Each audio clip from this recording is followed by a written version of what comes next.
ഹരേ കൃഷ്ണ. കേരളത്തിലെ 4 ജില്ലകളിൽ നാലമ്പല ക്ഷേത്രങ്ങൾ സ്ഥിതി ചെയ്യുന്നുണ്ട്. തൃശൂർ, കോട്ടയം, മലപ്പുറം, എറണാകുളം എന്നീ ജില്ലകളാണവ. ത്രേതായുഗത്തിലെ വൈഷ്ണവ അവതാരങ്ങളായ ശ്രീരാമ, ലക്ഷ്മണ, ഭരത, ശത്രുഘ്നന്മാർ കുടിയിരിക്കുന്ന 4 ക്ഷേത്രങ്ങൾ നാലമ്പലം എന്ന അപരനാമത്തിൽ അറിയപ്പെടുന്നു. കലിയുഗത്തിൽ മോക്ഷപ്രാപ്തിക്കുള്ള ഏക മാർഗം ഭഗവത് ദർശനം മാത്രമാണ്.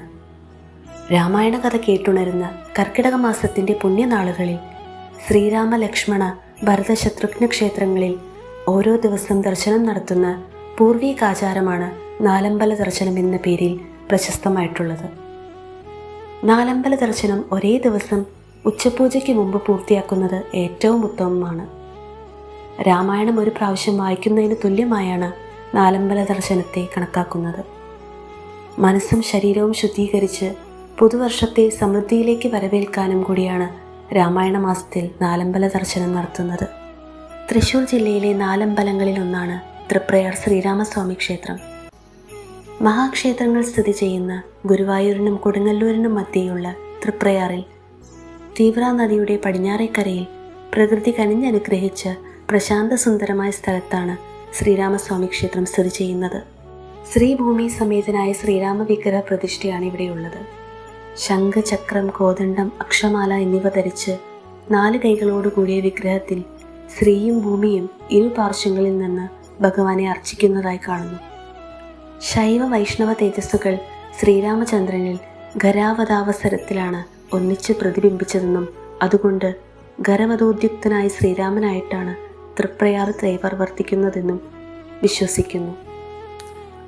ഇരിങ്ങാലക്കുട കൂടൽമാണിക്യ ക്ഷേത്രം. തൃശ്ശിവപ്പേരൂരിന് തെക്കുമാറി ചാലക്കുടി, കുറുമാലിപ്പുഴകൾക്ക് മധ്യേ സ്ഥിതി ചെയ്യുന്ന ഗ്രാമമാണ് ഇരിങ്ങാലക്കുട. ഭരതൻ ശ്രീരാമൻ്റെ പാദുകങ്ങൾ ഭക്തിപുരസരം സൂക്ഷിച്ച് പൂജിച്ചിരുന്ന നന്ദിഗ്രാമം ഇരിങ്ങാലക്കുടയാണെന്ന് പറയുന്നു. പണ്ട് കുലീപിനി മഹർഷി യാഗം ചെയ്തിരുന്ന സ്ഥലവും ഇവിടെയായിരുന്നു അത്രേ. അതുകൊണ്ടാണ് ഇവിടുത്തെ തീർത്ഥക്കുളത്തിന് കുലീപിനി തീർത്ഥമെന്ന് പേര് വന്നതെന്ന് വിശ്വസിക്കപ്പെടുന്നു. അതിൽ ഇന്നും ഗംഗാ സാന്നിധ്യമുണ്ടെന്നാണ് വിശ്വാസം. തീർത്ഥത്തിലെ ജലത്തിലെ ഔഷധമൂല്യം തന്നെ അതിന് തെളിവാണെന്ന് പറയപ്പെടുന്നു. തീർത്ഥക്കുളത്തിൻ്റെ മറ്റൊരു പ്രത്യേകത മത്സ്യമൊഴികെ സാധാരണ ജലാശയങ്ങളിൽ കാണാറുള്ള പാമ്പ്, തവള തുടങ്ങിയ ജലജന്തുക്കളൊന്നും അതിൽ കാണപ്പെടുന്നില്ല എന്നുള്ളതാണ്. ഭാരതത്തിലെ അപൂർവം ഭരതക്ഷേത്രങ്ങളിൽ ഒന്നായ കൂടൽമാണിക്യം ക്ഷേത്രത്തിലെ പ്രതിഷ്ഠാമൂർത്തി മഹാവിഷ്ണുവിൻ്റെ അംശാവതാരവും വനവാസം കഴിഞ്ഞ് ശ്രീരാമൻ വരുന്നതും കാത്തു കഴിയുന്ന ഭരതനാണ്. ശ്രീരാമൻ അയോധ്യയുടെ പരിസരത്തിലെത്തിക്കഴിഞ്ഞതായി ഹനുമാനിൽ നിന്നറിഞ്ഞ പ്രസന്ന ഭാവത്തിലാണ് ഇരിപ്പ്. തിരുമൂഴിക്കുളം ലക്ഷ്മണ ക്ഷേത്രം. തൃശ്ശിവപ്പേരൂർ ജില്ലയുടെ തെക്കു പടിഞ്ഞാറു ഭാഗത്തായി സ്ഥിതി ചെയ്യുന്ന മാളയിൽ നിന്നും ആലുവയിലേക്കുള്ള വഴിയിൽ എറണാകുളം ജില്ലയുടെ വടക്കേ അറ്റത്താണ് പ്രസിദ്ധ ലക്ഷ്മണ ക്ഷേത്രമായ തിരുമൂഴിക്കുളം ക്ഷേത്രം സ്ഥിതി ചെയ്യുന്നത്. സർപ്പം ജ്ഞാതം സൗമിത്രം എന്നാണ് പ്രതിഷ്ഠാസങ്കല്പം. മഹാവിഷ്ണുവിൻ്റെ ശയ്യയായ ആദിശേഷന്റെ അവതാരമായാണ് ലക്ഷ്മണൻ കരുതിപ്പോരുന്നത്. പരശുരാമനാൽ പ്രതിഷ്ഠിക്കപ്പെട്ട വൈഷ്ണവ ക്ഷേത്രമാണ് തിരുമൂഴിക്കുളം എന്ന് അനുമാനിക്കുന്നു. നാഗരാജാവായ അനന്തലക്ഷ്മണന്റെ ക്ഷേത്രത്താൽ അനുഗ്രഹീതമായ മൂഴിക്കുളത്തിലോ സമീപ പ്രദേശങ്ങളിലോ സർപ്പദംശനമേറ്റ് അകാല മരണമുണ്ടായിട്ടുള്ളതായി കേട്ടുകേൾവി പോലുമില്ലെന്നാണ് തദ്ദേശവാസികൾ പറയുന്നത്. പായമ്മൽ ശ്രീ ശത്രുഘ്ന ക്ഷേത്രം. ടിപ്പുവിൻ്റെ പടയോട്ടക്കാലത്ത് ഈ ക്ഷേത്രം ആക്രമണത്തിനിരയായതെന്ന് കരുതപ്പെടുന്നു.